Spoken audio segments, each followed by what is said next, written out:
अजीज़ान गिरामी वक़ार, हुज़ूर अकरम सल्लल्लाहु ताला अलैहि वसल्लम ने जिनकी शादियां की हैं, किन बातों पे की? एक नौजवान साहबी आए, कहा निकाह की ख्वाहिश है, लेकिन कौन निकाह करके देगा मुझे? हुज़ूर ने फरमाया मैं एक अंसारिया से शादी करता हूं तेरी। एक अंसार साहबी की बेटी है, लेकिन महर कुछ ना कुछ लेकर के आ, एक चांदी की अंगूठी तो महर में लेके आ। उन्होंने कहा इतनी कीमत मेरे पास नहीं है। हुज़ूर ने फरमाया वलो खातमन मिन हदीदिन, जा लोहे की तो मिलेगी अंगूठी, लोहे की अंगूठी लेकर के आ, मैं इसी महर पर निकाह कर दूंगा। वो गए और उन्होंने कहा हुजूर लोहे की अंगूठी लाने की भी ताकत नहीं है, मेरे पास अभी कुछ भी नहीं। हुजूर सल्लल्लाहु ताला अलैहि वसल्लम ने फला अंसारी साहबी की बेटी को बुलाया और कहा मैं तेरा इससे निकाह कर रहा हूं। वो राजी थी। कहा आका आपकी मर्जी। अब इस साहबी को महर तो कुछ तो देना था। हुजूर ने पूछा हल माका मिन सूरिल कुरान, क्या तुझे कुरान की कुछ सूरे याद है? उस साहबी ने कहा कज़ा व कज़ा या रसूल अल्लाह, हाँ आका ये सूरतें याद हैं मुझे। हुजूर ने फरमाया जा ये तेरी दुल्हन को वो सूरतें याद करा, यही तेरा महर है। कुरान पाक की सूरतें उसे पढ़ा, उसे याद करा, ये तेरा महर है। इससे ज्यादा आसान निकाह किसका हुआ होगा? ये निकाह मेरे आका सल्लल्लाहु ताला अलैहि वसल्लम ने उम्मत को तालीम दी। अज़ीज़ान गिरामी वक़ार, नौजवान को ये चाहिए कि हुजूर सल्लल्लाहु ताला अलैहि वसल्लम के अखलाक पर अगर वो चलना चाहे तो मेरे नबी से पूछे, आका सबसे ज्यादा बरकत कौन से निकाह में है? हुजूर ने फरमाया इन्ना अअज़मन निकाहि बरकतन ऐसरुहु मऊनतन औ कमा क़ाल रसूलुल्लाह सल्लल्लाहु अलैहि वसल्लम।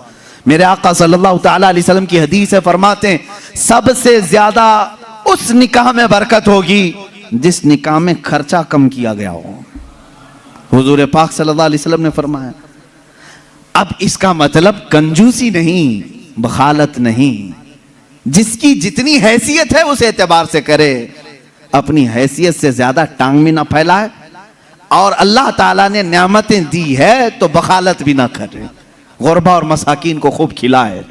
इसलिए कि अल्लाह के नबी सल्लल्लाहु ताला अलैहि वसल्लम के तकरीबन 11 निकाह, उसमें सब अलग अलग किस्म के हुए हैं। जब हजरत खदीजा से निकाह हुआ था, हुजूर की उम्र 25 साल की थी और आप तिजारत कर रहे थे और तिजारत का माल था। आप सल्लल्लाहु ताला अलैहि वसल्लम ने जो निकाह फरमाया उसमें लोगों की दावत भी हुई। एक निकाह हुआ हजरत सौदा रज़ियल्लाहु ताला अन्हा से, वो उस निकाह में सिर्फ खजूरें बांटी गई और कुछ भी नहीं। फिर हुजूर सल्लल्लाहु ताला अलैहि वसल्लम ने हजरत ज़ैनब से निकाह किया, हजरत मैमुना से निकाह किया, उसमें तो बकरा ज़बह करके वलीमा किया हुजूर पाक ने, और उतनी बड़ी दावत किसी और में नहीं। क्यों? ये मैं हालात बता रहा हूं। जब तुम्हारे पास माल था या माल आया है उस एतबार से तुम्हें करने की इजाजत है, और जब ना हो तो कर्जा लेकर के दिखावा करने की इजाजत शरीयत ने नहीं दी है। शादियों के लिए इस तरह से लोग मकरूज हो जाते हैं। कई लोग ऐसे हैं जो अपनी पता नहीं अजीज अजीज चीजें उठाकर बेचते हैं, नहीं सिर्फ 4 लोगों में मुझे मुंह दिखाना रहता है, मुंह दिखाना रहता है, निकाह करना है बेटी का, निकाह करना है फलां का। और आज के मुआशरे से मैं नौजवानों से कहूंगा, मेरे सुनने वाले जितने नौजवान हैं, अगर नबी से मोहब्बत करते हो इस मिलाद में एक अज़म कर लो, एक अहद कर लो, हम में से जिसका निकाह होगा, हम जिससे निकाह कर रहे हैं, हम ससुर के लिए बला बन के नहीं उतरेंगे। हाँ, आज बहुत सारे दामाद बला बन चुके हैं, बला हैं, वो वबा हैं, इसलिए कि बेटी एक बार दिया है और ये बीमारी जिंदगी भर की लगा लिया है। हाँ, कई लोग हैं ऐसे, कड़वी जरूर है मेरी बात, जिसने अपनी बेटी दिया है और वो पीछे लग गया है। कल ही एक खातून मेरे पास आई, शादी होकर के उसके 9 साल हुए हैं, बच्चे भी हैं। वो रोती हुई आई, कह रही है कि मेरी माँ, उसकी माँ बेवा है, उसके बाप का इंतकाल हो चुका था बरसों पहले, और बरसों पहले मेरे बाप की जो प्रॉपर्टी थी खानदानी, वो मेरी बेवा माँ को मिली है, वो कुछ लाख रुपए आ गए हैं।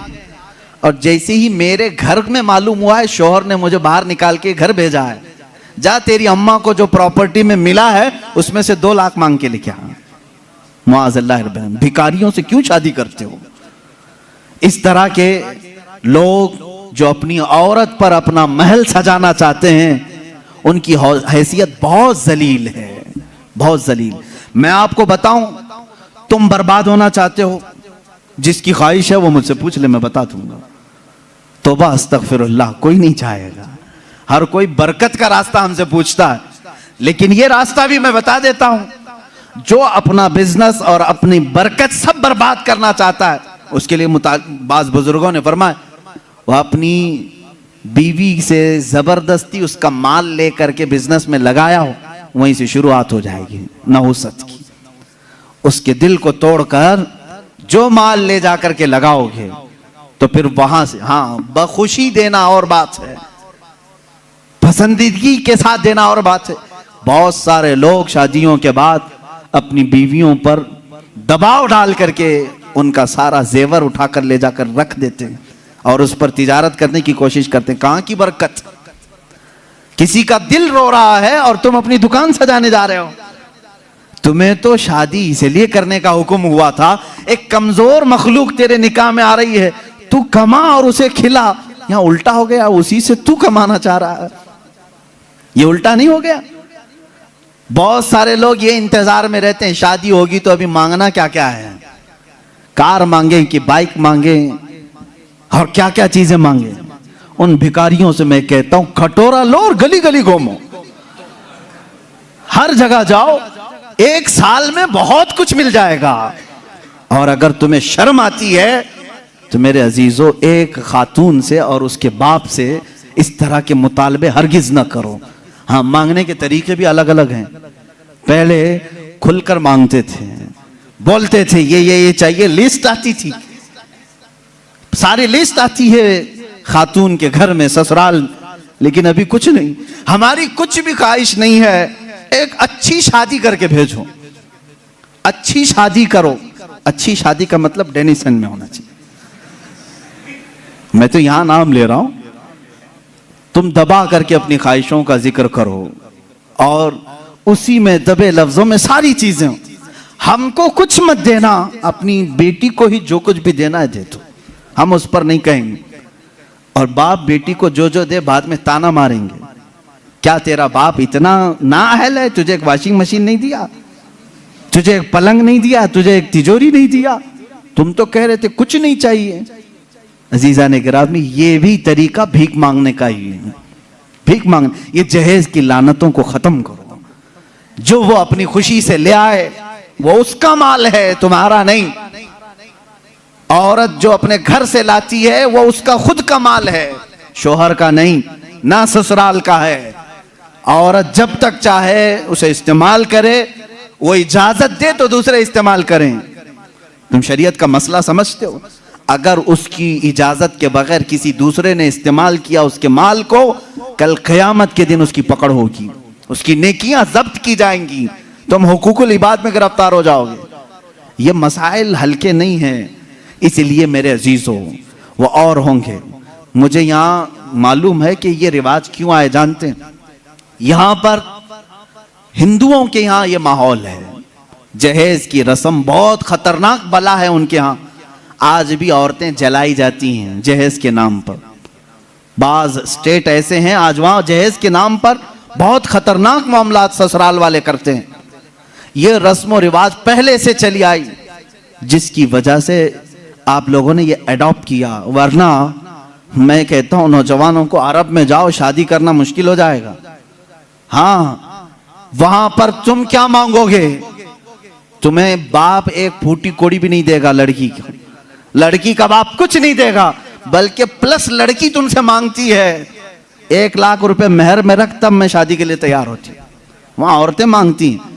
सऊदी में तो आधा किलो पाव किलो सुन्ना मेहर में देना पड़ता है। बेचारे कितने नौजवान ऐसे कमाते कमाते मेहर की रकम 40 साल के हो जाते हैं। बाहर वहां अरब में आज भी ये रिवाज, औरत का हक है मांगना, मर्द क्या मांगेगा? यहां जो हमारा माशरा बदला है उसकी वजह हमारी सोहबत है, जो देख रहे हैं हम इधर उधर। ये सोहबत का असर है जो तुम्हारे यहां जहेज की लानत आ गई। इसे निकालो अपने हाथ से। और किसी भी औरत के घर उसके बाप पर बला बन करके नाजिल ना हो।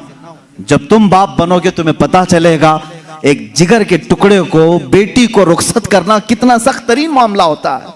मेरे अजीजों, जिन बच्चियों को हम अपने गोदों में पाले होते हैं, उन्हें बड़ी किए होते हैं, उन्हें पढ़ाए होते हैं, खिलाए होते हैं, हर ईद बकरीद पर उन्हें पहनाए होते हैं, इन नन्ही सी कलियों को जब बाप रुखसत करता है तो उसका कलेजा टूट जाता है। फिर तुम जानते नहीं, उसके घर से पूरी की पूरी जात लेकर के आ रहे हो, फिर उस पर प्लस तुम्हें और माल भी चाहिए, पैसे भी चाहिए। क्या ये रिवाज हमारे यहाँ नहीं है? रस्म करो तो लड़की के घर में, शादी करो तो लड़की के घर में। पूरे इस कार्यक्रम में सिर्फ वलीमा एक ही है जो मर्द के घर में होता है, बाकी क्या है? सब औरत के घर में करना है। बच्चा हो जाए चिल्ला उसके घर में। हाँ, जितने भी रस्म है, अरे शादी की तारीख फिक्स करनी है, तुम अपने घर में भी तो करा सकते थे, नहीं लड़की के घर में ही करेंगे जाके। जब जब जाएं पूरे खानदान को लेकर उतर जाएं, राशन खत्म हो जाए। ये बला नहीं है तो और क्या है? घर के किचन पर मुसीबत नाजिल होती है हर महीने 2 महीने में। ये इस तरह की हरकत किसी एक घर के साथ जो हो रही हैं, इस सिलसिले को कब खत्म करें, कब बंद करें? वो रसूल पाक सल्लल्लाहु ताला अलैहि वसल्लम की जिंदगी पाक के आला निकाह, आपको मालूम है हजरत उम्मे हबीबा रज़ियल्लाहु ताला अन्हा हुजूर की एक ज़ौजा हैं। हुजूर पाक सल्लल्लाहु ताला अलैहि वसल्लम पर ईमान लाई थी, अबू सुफियान की बेटी हैं, हजरत अमीर मुआविया की सगी बहन है। उम्मे हबीबा जिसके निकाह में थी वो उबैदुल्लाह बिन जहश, वो भी इस्लाम लाए। दोनों इस्लाम लाए और हबशा हिजरत करके गए थे। जो पहली हिजरत हुई मुसलमानों की वो हबशा। वहां जाने के बाद उनके साथ एक दर्दनाक मामला ये पेश आया कि इनका शोहर उबैदुल्लाह बिन जहश इस्लाम छोड़ करके ईसाई बन गया और शराब पीते पीते मर गया। उसी हालत में मुर्तद होकर मरा। हजरत उम्मे हबीबा के दिल में बड़ी चोट थी, बड़ा जख्म था। हुजूर पाक सल्लल्लाहु अलैहि वसल्लम को जब ये इत्तिला दी गई, उम्मे हबीबा एक तो अपना वतन छोड़कर हिजरत करके गई, दूसरा गम उसके शोहर ने दीन बदल लिया, तीसरा ये कि वो मर भी गया शराब की हालत में। अब वो तन्हा है, परदेश में, उनका अपना वतन नहीं है।